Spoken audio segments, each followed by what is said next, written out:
এই কোরআনটা এমন একটা কিতাব, এই কোরআনটা এমন একটা ঐশীবাণী, এই কোরআনটা এমন একটা ধর্মগ্রন্থ।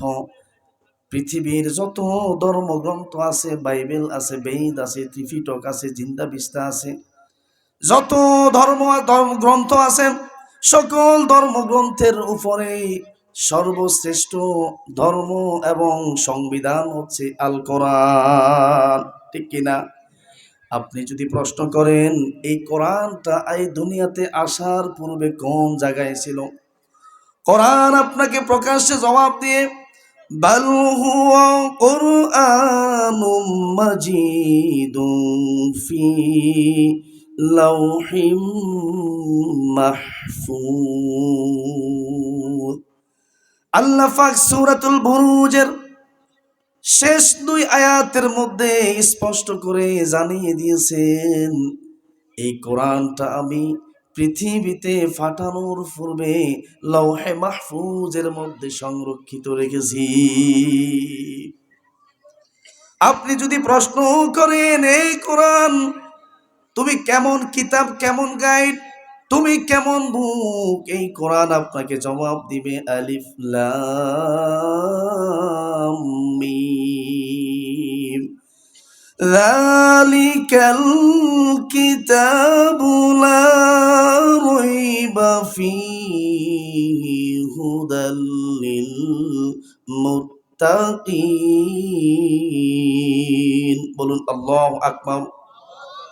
এই কোরআন জবাব দিবে, ওই মুসলমান শোনো, ওই আল্লাহর বান্দা স্পষ্ট করে শোনো, এই কিতাবটা এমন একটা কিতাব যার মধ্যে কোনো সন্দেহ সংশয়ের অবকাশ নেই। এই কোরআনটা হচ্ছে মুত্তাকিদের জন্য পথ প্রদর্শক।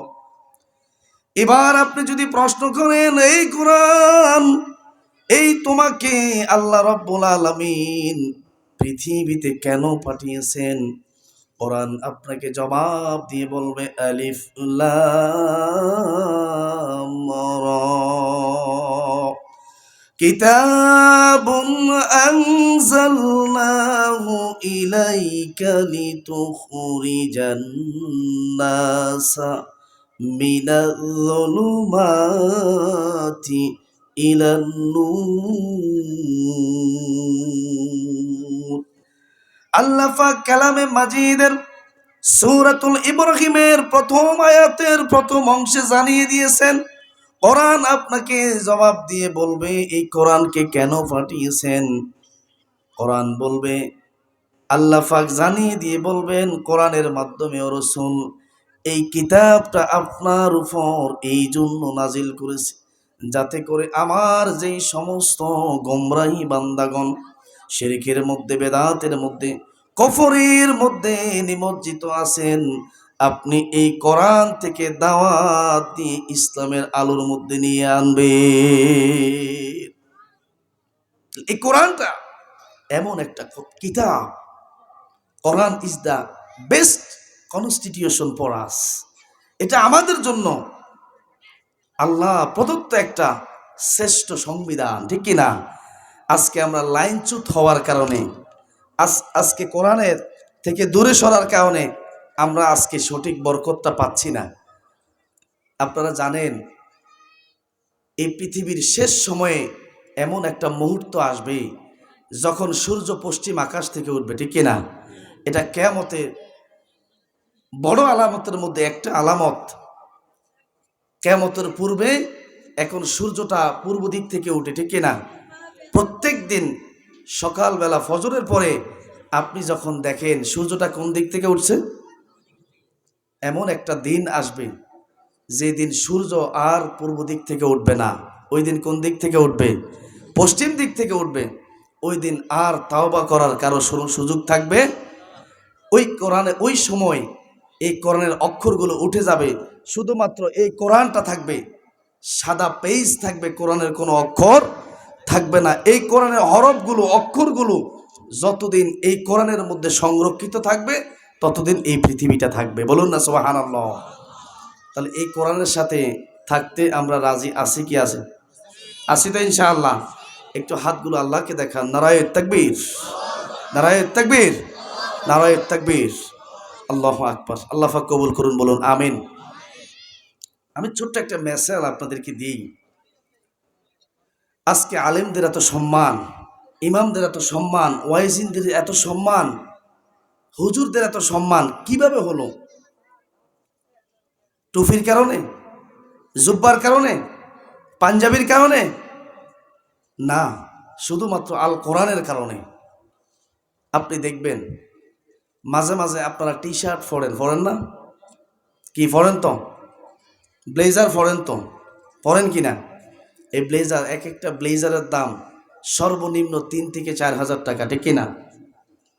একটা ব্লেজারের দাম 3 থেকে 3.5 হাজার টাকা, কি ঠিক আছে কিনা? সর্বনিম্ন, উপরে গেলাম না। কিন্তু এই ব্লেজারটা আপনি যখন বাসায় আপনার হ্যাঙ্কারের সাথে রাখেন, এই ব্লেজারটা যদি মাটিতে পড়ে কি করেন? সর্বোচ্চ একটা জাকি দেন, সর্বোচ্চ একটা জাকি দেন। কি জন্য?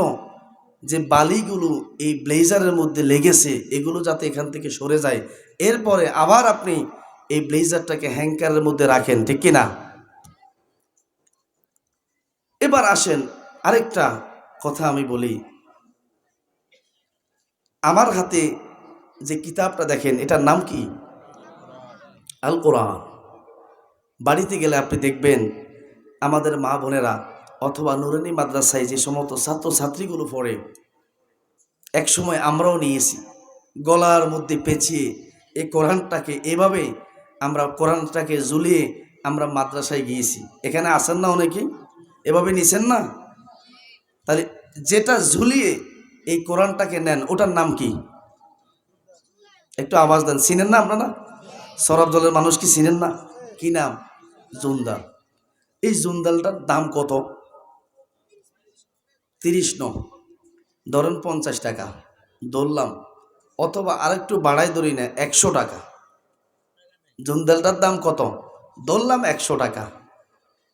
আর ব্লেজারের দাম কত বলছি? 4 থেকে 5 হাজার টাকা। যখন এই কোরআন থেকে আপনি জুন্দালটা একটু একটু, আমি বলি কোনো মানুষ ইচ্ছা করে কোরআনের সাথে লেগে থাকা এই জুন্দালটাকে মাটিতে ফেলবে না। আপনারা কি বলেন? ইচ্ছা করে কেউ ফেলবে? কোনো মতে অনিচ্ছাকৃতভাবে এই জুন্দালটা যদি মাটিতে পড়ে অবস্থা কি হয়? দ্রুত, মানে 1 সেকেন্ডও নয়, দ্রুত পড়ছে, ইনস্ট্যান্ট এটাকে আবার উঠে কোথায় তোলে? ঝাঁকি দিয়ে রাখে নাকি চুমু খায়, কপালে উঠায়? কি ঠিক আছে কি না? তাহলে আপনি 5,000 টাকার ব্লেজার মাটিতে পড়ার কারণে একটা ঝাঁকি দিয়ে আপনি আবার হ্যাঙ্কারে রেখে দিলেন, কিন্তু 50 থেকে 100 টাকার একটা সামান্য কাপড়ের জঞ্জালটাকে আপনি মাটিতে দেখা পড়া মাত্রই আপনি উঠিয়ে সেটাকে, ঝাঁকি তো দূরের কথা, আগে বুকে নিয়েছেন, চুমু খেয়েছেন, কপালে উঠেছেন কি ওঠার নাই? তাহলে আপনার কাছে ব্লেজারের দাম বেশি, 5,000 টাকার ব্লেজারের দাম বেশি নাকি 50-100 টাকার জুন্দালের দাম বেশি? কেন? কেন এত দাম? কি কারণে এত দাম? 1000 টাকার জুন্দালটা আপনার কাছে অপ্রিয়, এত তুচ্ছ, কিন্তু এই 50 টাকার জুন্দালটা আপনার কাছে দামি হওয়ার কারণ হচ্ছে এই জুন্দালটা কোরআনের সাথে লেগে আছে। বলেন ঠিক কিনা? কোরআনের সাথে যে সমস্ত আলেমরা, যে সমস্ত মানুষগুলো লেগে থাকবে, আমি নিশ্চিত ওনার নিয়ত যদি ভালো থাকে, ওনার নিয়ত যদি আল্লাহর সন্তুষ্টি থাকে, ওনার নিয়তে যদি আল্লাহ রসুলের মহাব্বত থাকে, ওনার নিয়তে যদি মৃত্যুর পরে আমি জান্নাত পাবো এই আশা যদি থাকে, আমি বিশ্বাস করি তাহলে ওই লোকের মর্যাদাও এই কোরআন বাড়িয়ে দেবে কি দেবে না? আজকে আমরা সৃষ্টির শ্রেষ্ঠ জীব, আশরাফুল মাখলুকাত, আমরা শ্রেষ্ঠ জাতি, শ্রেষ্ঠ নবীর শ্রেষ্ঠ উম্মত, এবং পৃথিবীর সমস্ত মাখলুকাতের মধ্যে শ্রেষ্ঠ মাখলুকাত হচ্ছে কে? মানুষ। আশরাফুল মাখলুকাত করে মানুষকে সৃষ্টি করেছেন, কিন্তু আমরা এই কোরআনকে চিনি না। আছে কি না? এই কোরআনকে আমরা চিনি, অথচ আল্লাহ রসুল কি বলেছেন? মান ক্বালা বিহি সাদাক, যদি কোনো ব্যক্তি কোরআন ছাড়া কথা বলে তাহলে সে মিথ্যা বলে। ওমান হাকামা বিহি আদিলা, যদি কোনো ব্যক্তি কোরআন ছাড়া বিচার করে সেটা ন্যায় বিচার হবে না। ওমান আমেলা বিহি বুজির, যদি কোনো ব্যক্তি কোরআন দিয়ে আমল না করে তাহলে সে আল্লাহর পক্ষ থেকে উজরত পাবে না, আর কোরআন দিয়ে আমল করলেই আল্লাহর পক্ষ থেকে সওয়াব পাবে, ঠিক কিনা? ডিস্টেন্সটা তো বুঝছেন আপনারা। এই কোরআনের সাথে যারাই থাকবে আল্লাহ তাদেরকে সম্মানিত করবেই। আপনি যত মানববন্ধন করেন, যত মিছিল করেন, যত স্লোগান করেন, যত আন্দোলনই করেন না কেন আলেমদের বিরুদ্ধে, কুছ ফায়দা নেই। কারণ এই আলেমদের সাথে, আলেমদের বুকে, আলেমদের সিনায়, আলেমদের মাথার মধ্যে সর্বক্ষণ কোন জিনিস থাকে? আল কোরআন। আমি একটা হাদিস তেলাওয়াত করেছি, মেহমান আসলে আমি ছেড়ে দেবো ইনশাআল্লাহ। আল কোরআন হুজ্জাতুল্লাকা আলাইক, কি জানা আছে না? ওলামায়ে কেরাম এই হাদিসটার সাথে পরিচিত। আল কোরআন হুজ্জাতুল্লাকা আও আলাইক, এই কোরআনটা মৃত্যুর পরে আপনার আমার হয়তো পক্ষে দলিল হবে, নতুবা বিপক্ষে দলিল হবে। যদি এই কোরআন আপনার আমার পক্ষে দলিল হয় তাহলে এই কোরআন আপনার পক্ষ থেকে সুপারিশ করবে কার কাছে? আর এই কোরআন যদি মৃত্যুর পরে আপনার আমার বিপক্ষে আল্লাহর কাছে সুপারিশ করে তাহলে আমাদের বাঁচার উপায় নাই, কি ঠিক কিনা? তাহলে এই কোরআন কাদের পক্ষে সুপারিশ করবে? যারা এই কোরআনের সাথে লেগে থাকবে, ঠিক কিনা? যারা এই কোরআনকে মহাব্বত করবে, যারা এই কোরআন আইন বাস্তবায়ন করবে, এই কোরআন মৃত্যুর পরে তাদের পক্ষে কার কাছে সুপারিশ করবে? আর যদি আপনি নামে মাত্র মানুষ কোরআনকে পছন্দ করেন নাই, কোরআন আইনকে পছন্দ করেন নাই, তাহলে এই কোরআন আপনার বিপক্ষে কার কাছে সাক্ষ্য দেবে?